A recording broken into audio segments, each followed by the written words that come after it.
Hello everyone, welcome to Inkari. It's time, your channel of choice, where we give you the latest in politics and community movements from around the globe. Today we are zooming in on a riveting event from Lodium, South Africa, where Julius Malema, the leader of the Economic Freedom Fighters, commonly known as the EFF, made an impassioned plea to the Indian community. In his speech, Julius Malema focused on unity, inclusion, and the power of a collective voice in shaping the future of South Africa. With the national elections just around the corner, his plea to the Indian community was both heartfelt and strategic, aimed at bringing historical divides and bolstering support for the EFF. The crowd's reaction, absolutely electrifying. Attendees from different backgrounds came together, showing overwhelming support for Malema's message of equality and economic freedom. What does this mean for the upcoming elections? How might this affect the political landscape in South Africa? His speech will be presented in 4 episodes. We'll break it down right here. But first, if you are new to our channel, make sure you hit that subscribe button and ring the bell to stay updated on our latest videos. Stay tuned as we bring you the first episode, titled The Gathering Storm, where we watch Julius Malema's emotional speech to the Lodium community. Don't go anywhere. There are many more insights on the way. Thank you and take care. We are moving around the country, interacting with our people and explaining to them how the EFF government will work when we take over power on the 29th of May. This is necessitated by the fact that 24.6 million people are available for work. That is a workforce for South Africa. But only 16.8 million are employed. And what is more disheartening is that of all these people who are employed, those who are employed to give us water, electricity, and gas of 16.8 million, we only have 123,000 employees in electricity, gas, and water. But we've got a problem of water and electricity. And if you create water infrastructure development, you are likely to create a lot of jobs in that sector for your people. Because a country that is not engaged or turned into a construction site, that country will never give jobs. When your infrastructure develops and becomes better, and the supply of water and electricity is reliable, then we are guaranteed that there will be investment. And when there is investment, the economy grows and people start working. But the story that when people are not working is because Zimbabweans have taken jobs from those people, or foreigners have taken jobs from those people. It's not true. What you need to ask is the economy growing? Once the answer is no, you must know there won't be jobs, because only a growing economy can create jobs. So the economy of South Africa is stagnant and is not growing, and the leadership of our government seems not to know what to do with this crisis of creating employment for our people. Our people have got no electricity. Today, for sure, is the 25th, or if not 26th day with electricity. And people are made to celebrate that we've been having electricity for the past 26 days. And some create an impression that load shedding is gone. Load shedding is not gone, and even government never said load shedding is gone. Government said load shedding will be suspended. And you can see what they are doing. They are suspending load shedding for the purpose of elections. After elections, they are going to go back to load shedding. And because they want to make us believe that they are solving a problem which they have created. Load shedding is man-made. That's why during World Cup, Rugby World Cup, there was electricity. How did the electricity know that there was Rugby World Cup? And then after Rugby World Cup, the electricity disappeared. And did not just disappear, it went to stage 6. And that's what we are going to experience on the 29th of May. After voting, when counting starts, they are going to switch off electricity.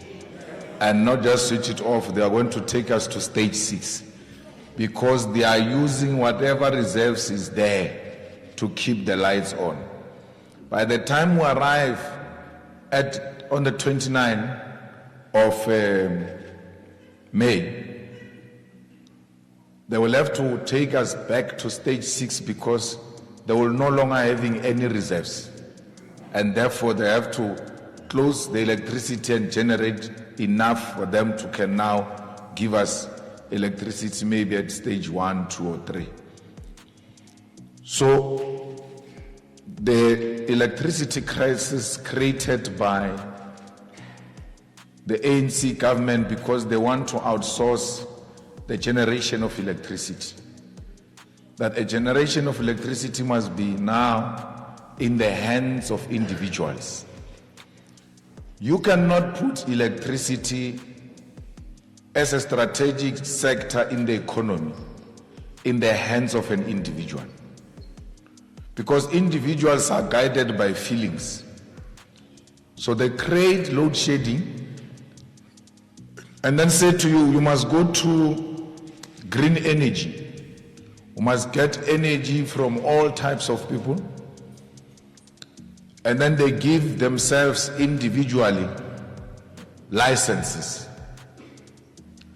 Then you must make this electricity to show that Eskom is failing. Make sure that Eskom is failing so that when we say we are privatizing generation of electricity, everybody will be so happy because they will say, but Eskom has not been working. So the strategy is make it dysfunctional and frustrate people. Once people are frustrated and you say this is the solution, they all go to that solution because they want electricity. But in reality, they are the ones who created that crisis. So they've never built a single reliable power station. Kusile and Medupi are still not being utilized optimally because they are milking that money with Chancellor House of the ANC. You wake up one morning, one unit of Medupi has collapsed, and the issue of collapse, literal collapse of an infrastructure which has got no 30 years. Already they say this infrastructure has to be done again because it was not properly done. So there shouldn't be any construction happening at Medupi. It was supposed to be done by now, but it can't be done because that's our milking cow as the ANC. That's where we make our money. They go and shut down a coal power station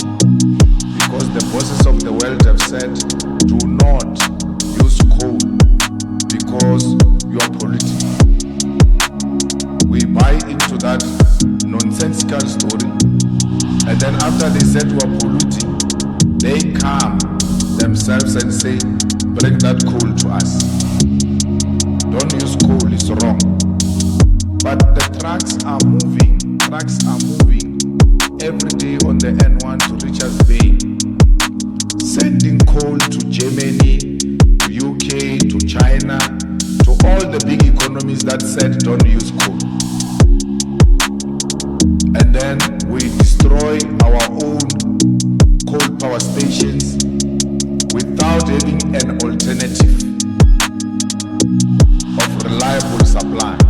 If you say I must shut down a 1,000 megawatt coal power station, you must be giving me from green energy sources 1,000 megawatt. If you can't give me 1,000 megawatt, I will never destroy this coal power station until I've got an alternative source of energy. We must never allow the shutting down of our coal power stations because they are our base. We move from there. So you have to move from somewhere in order for you to have a reliable electricity. So we are not going to destroy coal power stations. We are going to use them, maintain them, and ensure that their maintenance is done regularly by qualified engineers. But as an immediate thing that we need to do as government, we must ask all of you, the people of Lodium, that you must surrender your electricity geysers in exchange for gas geysers. And we will come and remove the electricity geyser and install the gas geyser, because heating is one of the biggest consumers of electricity. So we heat a lot and use a lot of electricity. Then, the same as cooking. We use electric stoves to cook. Why can't we use gas stoves to cook? Because the food will still taste the same.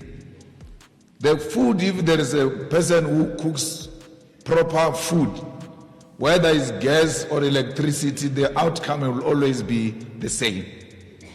So why is government not encouraging you voluntarily, not by force?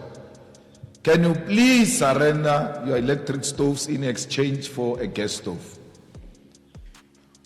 We'll come and install it ourselves. By doing that, you save electricity, but you also create jobs at the same time. Because the people who are coming to install these geysers and stoves are unemployed young people of South Africa who can get immediate jobs from that.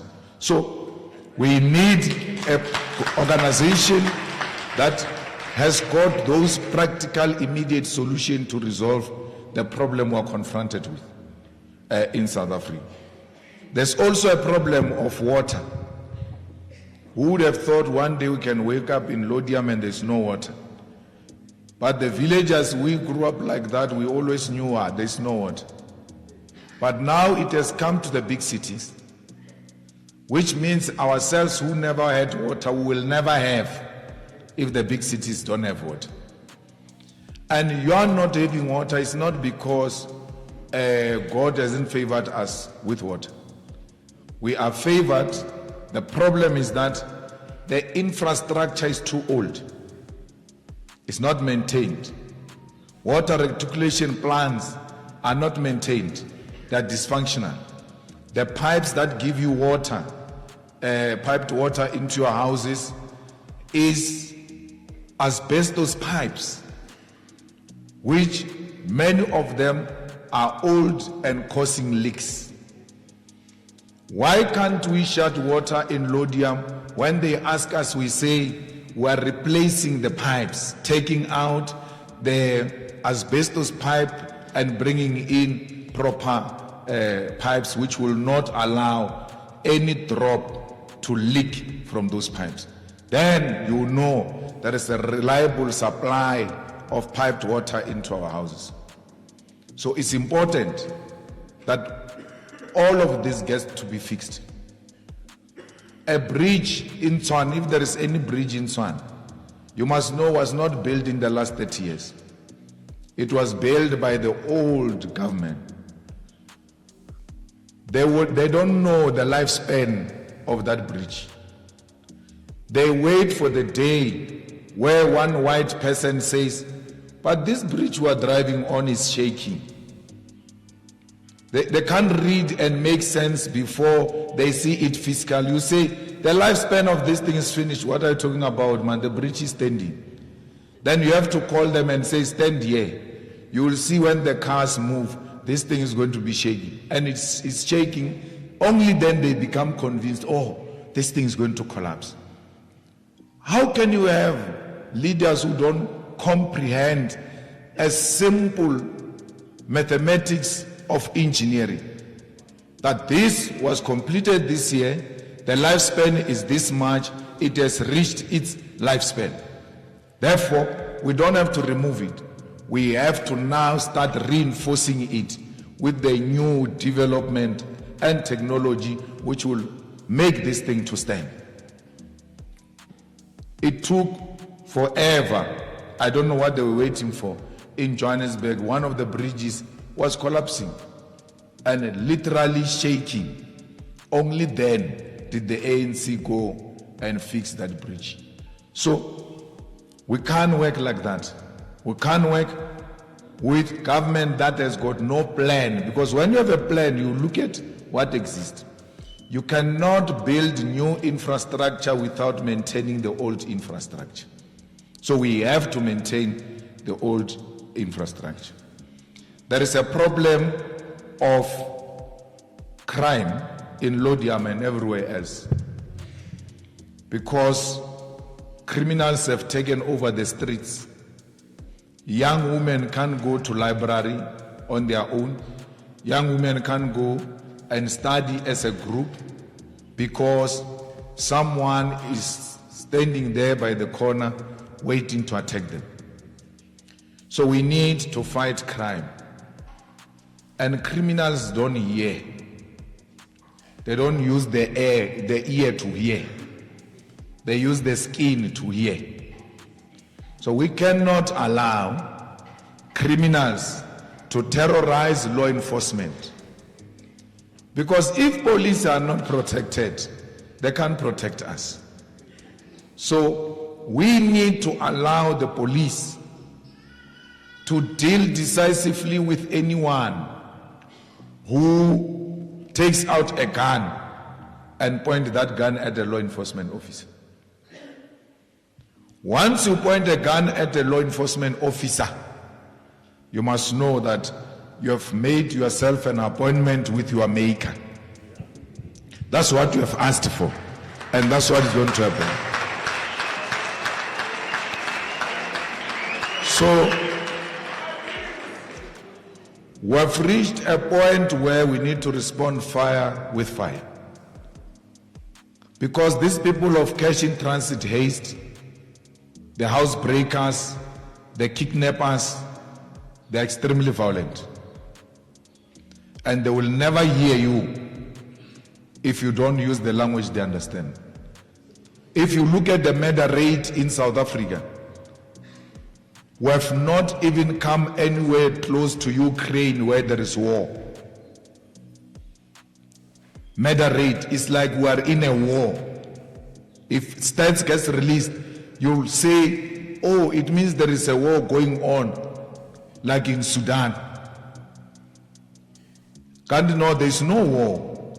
The criminals have declared war on people who have nothing to do with them.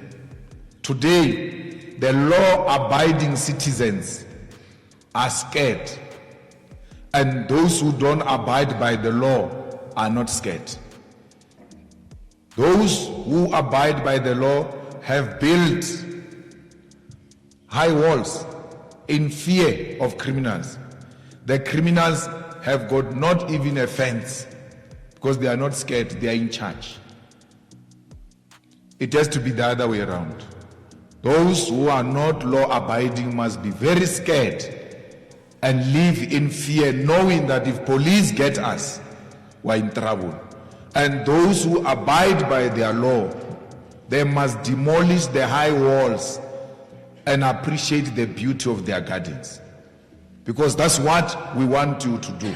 There's no need for a person, a business person, Indian business person, to be guarded by so many bodyguards, because his life is under threat. There's a syndicate that looks like it's just targeting Indians, especially Indian people who are in business. Kidnap them and start demanding ransom of 10 million, 15 million. Where are these people going to get this money?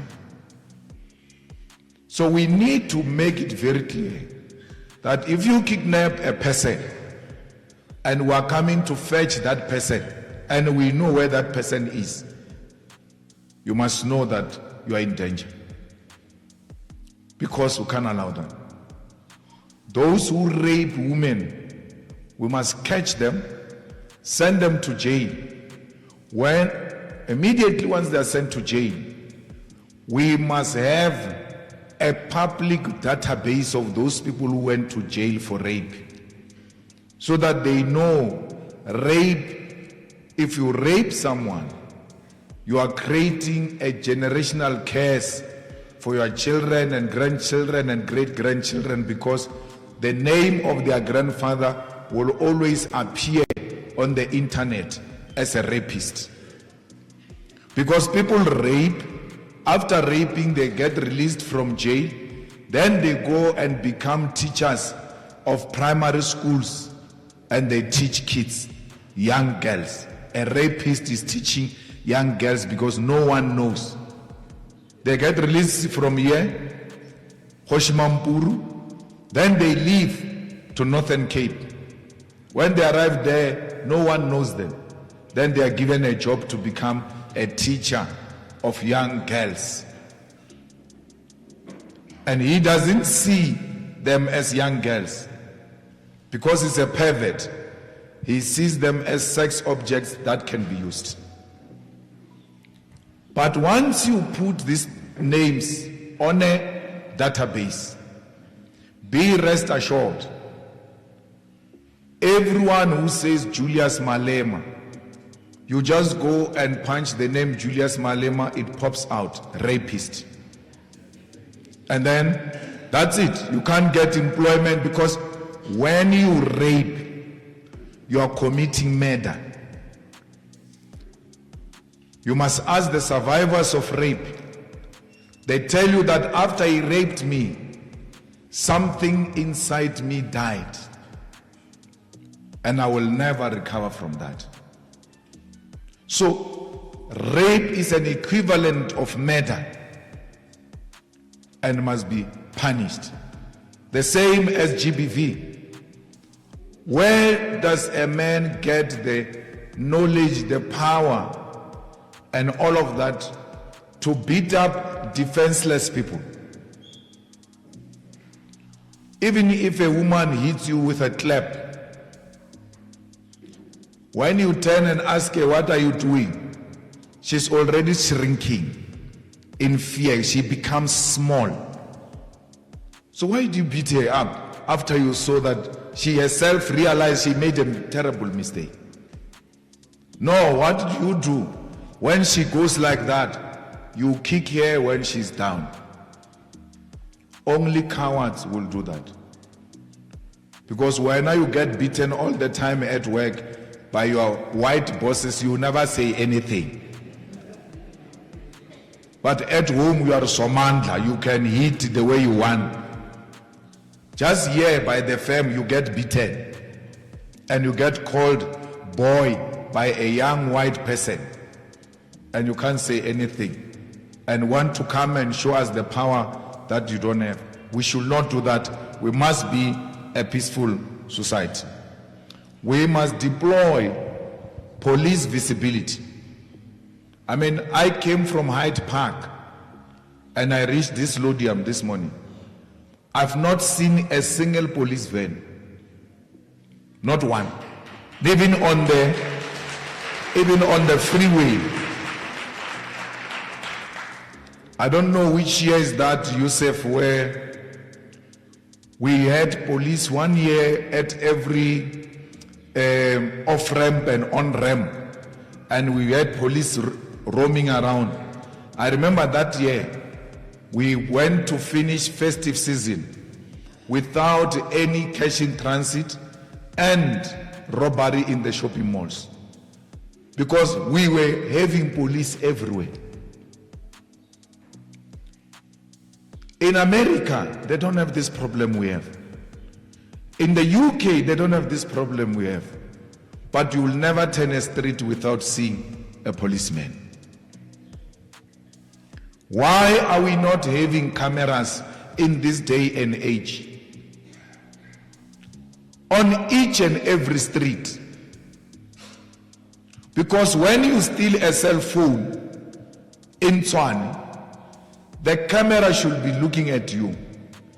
When you turn this way, there is a camera looking at you. When you turn that way, there is a camera looking at you. And then we are able to call the radio. Church Street is a Church Street. By the time you turn to Church Street, they are there waiting for you. Yes, where's the cell phone, Baba? Because we are even lazy to just sit down and look at cameras. Because now we are lazy to go to the streets and chase them on the streets. Why can't we put them on the cameras? These are our streets. We have to have an eye on each and every street. Even in Itirele, where they say it's an informal settlement, there must be an eye.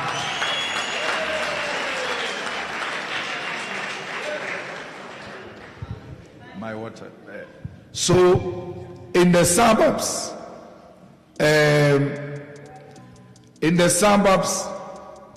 like Hyde Park, in Sante, in Sandhurst, and all over the thing, those people have got cameras. They've got cameras. An insurance guy came to my house to come and insure the furniture and all of that in my house. And then when he writes a report, he says, low risk. I'm like, low risk? Then he goes to do the same at my grandmother's house in the township. It says high risk. And I sat down and I said, but this guy is right.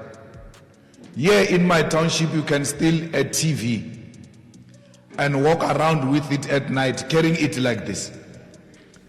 There is no person who can buy a TV and carry it like that.